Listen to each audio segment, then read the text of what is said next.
అందరికీ నమస్కారం అండి. ఈరోజు అంతర్జాతీయ మహిళా దినోత్సవం సందర్భంగా మహిళలందరికీ అంతర్జాతీయ మహిళా దినోత్సవ శుభాకాంక్షలు అండి. మన ఓల్డేజ్ హోమ్ తరపున, మన అవ్వాతాతల తరపున, అందరి తరపున మహిళా దినోత్సవ శుభాకాంక్షలు తెలుపుకుంటున్నాను. అలాగే మహిళ గురించి నేను 2 మాటలు మాట్లాడాలనుకుంటున్నాను. ఒకప్పుడైతే దాదాపు 50 సంవత్సరాల క్రిందటైతే చాలామంది మహిళలు ఇంటికే పరిమితం అయ్యే వాళ్ళండి. ఒక గృహిణిగా మాత్రమే ఉండేవాళ్ళు. అప్పటికి ఇప్పటికి చాలా తేడా ఉంది. అందుకు నేనే ఉదాహరణ అండి. అప్పట్లా కాకుండా ఇప్పుడు ఒక మహిళ అనుకున్న విజయాలన్నీ సాధిస్తుంది. ఒక భార్యగా, ఒక అమ్మగా, ఒక తల్లిగా పిల్లలకి సేవ చేస్తూ, అలాగే తను అనుకున్న విజయాల్ని సాధించుకుంటూ తన గమ్యం తను చేరుతుందండి.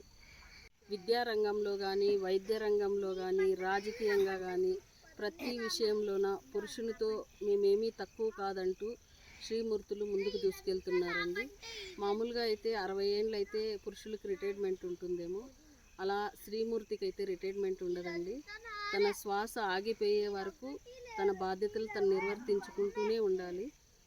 మహిళల కోసం ఒక దినాన్ని మహిళా దినోత్సవంగా కేటాయించడం నాకు చాలా సంతోషంగా ఉంది, చాలా గర్వంగా కూడా ఉందండి.